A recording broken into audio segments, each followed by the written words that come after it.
Courage of the heart is very rare. The stone has a power when it's there. Watching movies from your childhood is an odd experience, especially when the movie winds up being not quite what you remembered. This happened to me recently with a film called The Secret of NIMH, which I really enjoyed when I was 5 years old.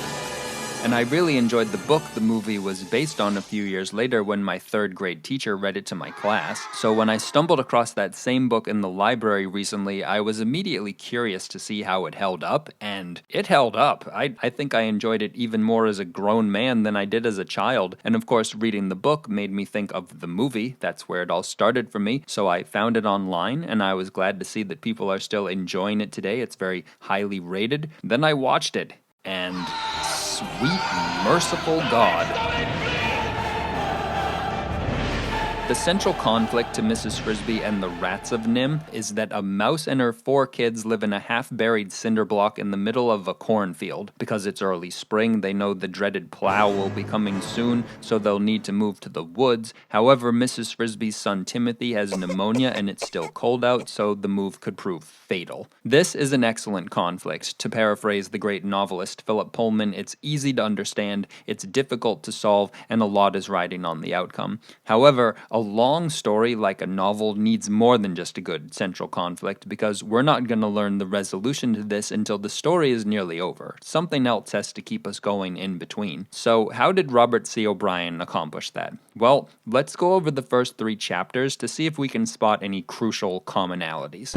After discovering that her son is seriously ill, Mrs. Frisbee decides that even though it's late, she can't wait until tomorrow. She needs to visit somebody named Mr. Ages.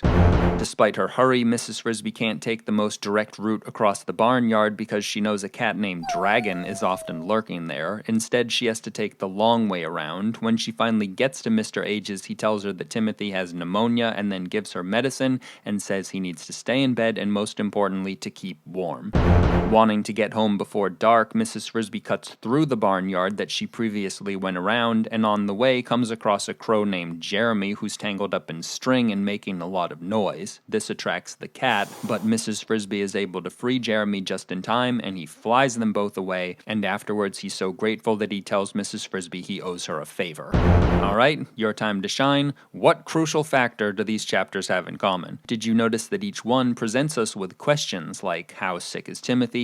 What is Miss Frisbee going to do about it? Who's Mr. Ages? What will he do about it? Will she make it to him in time? What about this cat she's worried about? To answer these questions, we need to keep reading, and when we get to the answers, they often lead to more questions. Like when Mrs. Frisbee gets to Mr. Ages, it makes us wonder if she'll make it home before dark. When she cuts across the barnyard, it makes us wonder where the cat is. And when Jeremy promises Mrs. Frisbee a favor, it makes us wonder what the favor will be. O'Brien does this throughout the story. He gives us these big overarching questions that take a long time to answer, and in between he gives us these much shorter questions so that we're always guessing what happens next. It's masterful storytelling, and yet something is still missing. I've said before that good stories do more than just keep us guessing. They also feel inevitable afterwards, like they couldn't have happened any other way. To see if this story is up to the task, consider the favor that Jeremy has promised Mrs. Frisbee. Unless you've read the book, the favor is going to be a surprise. It could be anything. Jeremy could give Mrs. Frisbee a donut, or he could write her a poem and then sing it to her while breakdancing. Those scenarios would both be surprising, but they wouldn't feel inevitable afterwards because they wouldn't lead the story somewhere useful. So how is O'Brien going to surprise us in a way that does? Well, first he has Mrs. Frisbee overhear Farmer Fitzgibbon say he's going to plow the field in 5 days, which confirms her worst fear. Then when she runs into Jeremy again, she tells him what she's up against and that she doesn't know what to do. Jeremy replies that he doesn't know what to do either, but he knows someone who might. Whenever the birds have a problem, they go to this wise owl who lives deep in the woods and ask him for advice. Despite Mrs. Frisbee's understandable fear of owls, she's so desperate that she agrees to let Jeremy take her there, and O'Brien's done it again. The chapter starts with a question, then ends with an answer that begets more questions, and the next chapter does the same thing. At first, the owl isn't much help at all. He just tells Mrs. Frisbee to bundle Timothy up and hope for the best, but when he finds out her late husband was Jonathan Frisbee, he's like, oh, well in that case, you must go to the rats. How perfect is that? We already already want to know more about the rats simply because of the title, and because Mrs. Frisbee saw them earlier carrying an extension cord into the rosebush where they live. But now, thanks to the owl, we also want to know how the rats could help Mrs. Frisbee, and how the owl knows both the rats and Mrs. Frisbee's late husband. Again, it's just masterful writing, surprising us while it's happening, while feeling inevitable afterwards. However, as brilliant as this tale has been so far, it's about to undergo a massive structural shift. So far, the story has been perfectly linear, but that changes when Mrs. Frisbee meets the rats and is blown away to learn they have books, tools, electricity, running water, primitive technology. They all know her husband Jonathan, and they're all scurrying around trying to accomplish something called the plan. Just when we're about ready to burst from curiosity, she's introduced to Nicodemus, the leader of the rats, who says, "I'm sure you have lots of questions, so let me answer them all at once by telling you how we came to be here." And then he gives her this long backstory. And when I say long, I mean long. It's like a third of the book. Think about that for a second. O'Brien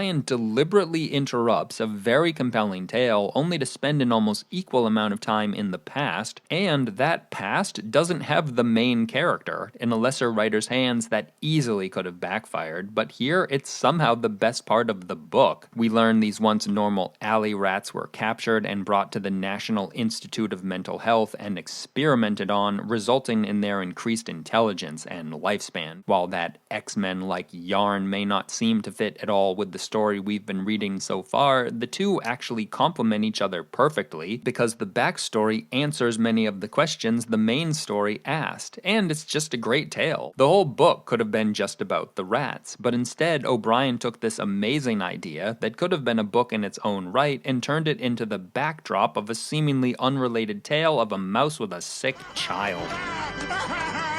Alright, enough fawning over the book. I want to get us caught up to this point in the movie, so let's go over some key scenes to see if we can spot any issues. We'll start with the very first scene of the movie, which begins not with Mrs. Frisbee, but with Nicodemus. Jonathan Frisbee was killed today while helping with the plan.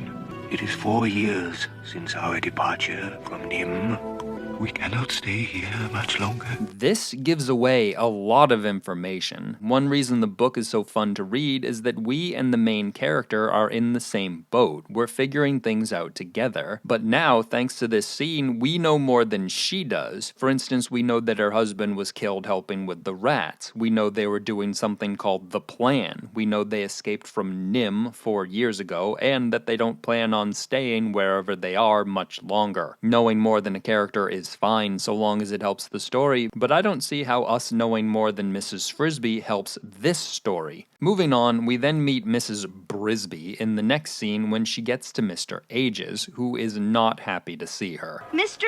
Ages! Great Jupiter, woman, what do you want? I don't like these changes either. Starting the story here means we've skipped a lot of the questions that gave the book such a great sense of progression, and why is Mr. Ages a jerk? Thank you so much. Preventing characters from communicating can certainly create drama if there's a real obstacle between them. I have to tell you about the future! But the only obstacle between these two is that Mr. Ages is apparently busy. I'm right in the middle of something very important. Yet we never learn why. Shoo, shoo, shoo. Go on now. So unlike the book, which gave us interesting questions that led to interesting answers that led to more interesting questions, the movie gives us dumb questions that lead to dumb answers that lead to nothing. And then we meet Jeremy, who in the book is simply young and inexperienced, but is now a complete buffoon.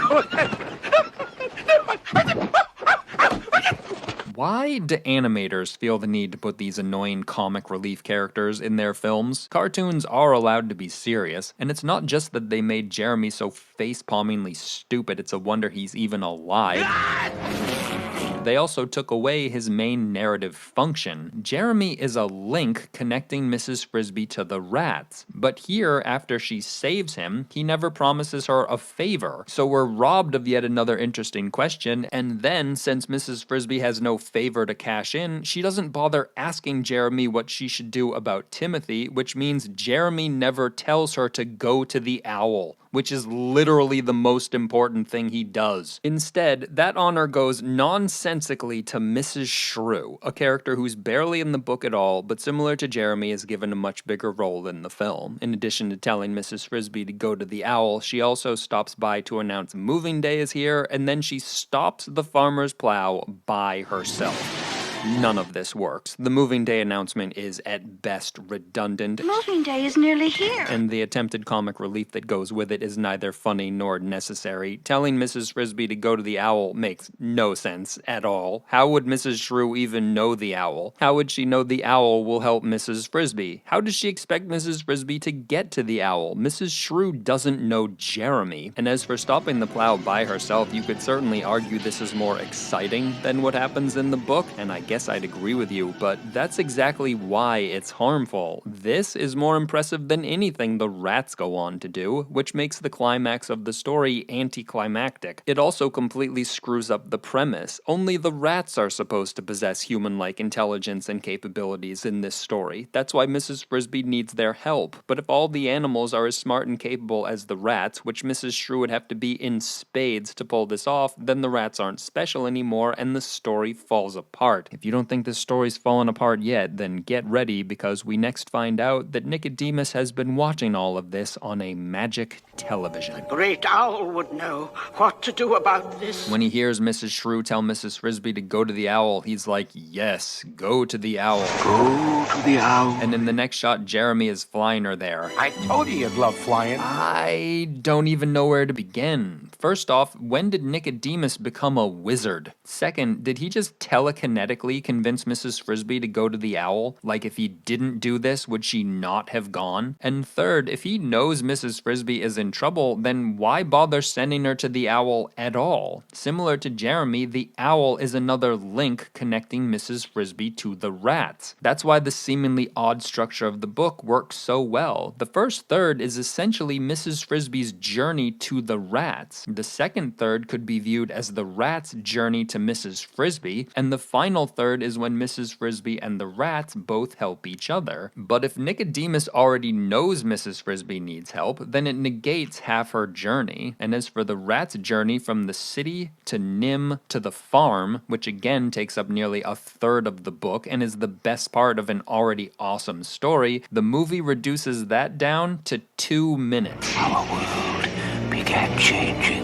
This leaves out everything that made NIMH interesting. There's no maze training, no electric floor, no learning to read, no exploring at night, no emphasis on how the scientists didn't realize how smart the rats were, and that if they did, they would have taken way more precaution, and that the rats know this. They know they have a small window if they hope to ever get out, which makes their attempted prison break riveting. It's like Escape from Alcatraz, but in the movie it's just 10 seconds, and afterwards there's no explanation of how they get from NIMH to the farm. Instead, Merlin here just gives Mrs. Frisbee a magic medallion because clearly this story isn't interesting enough on its own. It definitely needed the addition of magic. Excuse me, is this Sarcasm 101? I suppose if you want to defend the film, you could argue that magic rats are no more ridiculous than rats with human-like intelligence, so what's the difference? To which I would respond, the book treated this admittedly absurd idea with absolute seriousness. O'Brien asked himself, what if this ridiculous thing really happened? How would it play out? What would these escaped rats do? How would they live? What would they want? Would they be content to live off of humans like other rats? Consider this wonderful debate between Nicodemus and his friend Jenner after they discover a place called Thorn Valley, which, because of its remoteness and geography, the rats could move to permanently without fear of ever being discovered. Unlike Nicodemus and most of the other rats, Jenner is completely against the idea of leaving the farm because they have everything they need there. When Nicodemus replies that everything they have they steal, Jenner says, "That's silly. Is it stealing when farmers take milk from cows or eggs from chickens? They're just smarter than the cows and chickens, that's all. Well, people are our cows. If we're smart enough, why shouldn't we get food from them? It's not the same. Farmers feed the cows and chickens and take care of them. We don't do anything for what we take. Besides, Besides, if we keep it up, we're sure to be found out. What then? What if we are? People have been trying to exterminate rats for centuries, but they haven't succeeded, and we're smarter than the others. What are they gonna do? Dynamite us? Let them try. We'll find out where they keep the dynamite and use it on them. Then we'd really be found out. Don't you see, Jenner? If we ever did anything like that, they'd figure out who we are and what we know. Then only two things could happen. Either they'd hunt us down and kill us, or they'd capture us and put us in a sideshow, or maybe take us back to NIMH, and this time we'd never get away. I don't believe any of that, Jenner said. You've got this idea stuck in your head. We've got to start from nothing and work hard and build a rat civilization. I say, why start from nothing if you can start with everything? We've already got a civilization. I love this. What a great way to show young people that in real life, the right choice is often somewhat ambiguous. Jenner raises some totally legit questions. Why should the rats abandon everything they've worked so hard to build? Why should they feel bad about stealing from humans given what humans did to them, and given how humans treat rats in general? That Jenner has such a huge impact on the book is kind of incredible considering he really only exists in Nicodemus's backstory. As an aspiring writer, I find that so impressive. Movie Jenner, however, is nowhere near as interesting. He's a blatantly evil would-be usurper of the throne who's plotting Nicodemus's assassination within a minute of us meeting him. Accidents could happen. The great argument these two had is ruined as well when Jenner says, The Thorn Valley Plan is the aspiration of idiots and dreamers. he never explains why. Nicodemus doesn't get to make his case either because he's not even there. He's in his throne room, which also bothers me. Nicodemus is not the king. Majesty? He might be the leader, but he's still one of the rats. He even tells Mrs. Frisbee that the rats mainly looked up to him at NIMH because he was older than the rest, not because he was smarter or more capable. But in the movie, he's the king, and he has a magic mirror. Why? Because shut up and watch. That's why. And you know what? I'm perfectly willing to shut up and watch, so long as what I'm watching is entertaining and has some narrative consistency to it. Like if I watch The Hobbit, I don't complain that Gandalf has magic, but Bilbo doesn't, because that story's obviously a fantasy. But this story is supposed to be set in reality, so it's perfectly reasonable to ask why Nicodemus is magic when none of the other rats are, and to expect kids to ask that, and these other questions as well. You can't just go, it's a kid's story, who cares, it doesn't have to make sense. The book was meant for kids too. Just about the only question that Robert C. O'Brien didn't answer that I really wish he had is, what did he think of the film? But you can't really blame him for that because he sadly died before it came out. Personally, I think he would have hated it, but that's pure conjecture. As to what we can learn from The Secret of NIMH, the main takeaway for me is that when it comes to adapting a story, you should only change what you have to. I bet most of this book would have worked fine on the screen, with almost no changes at all. But what do you think?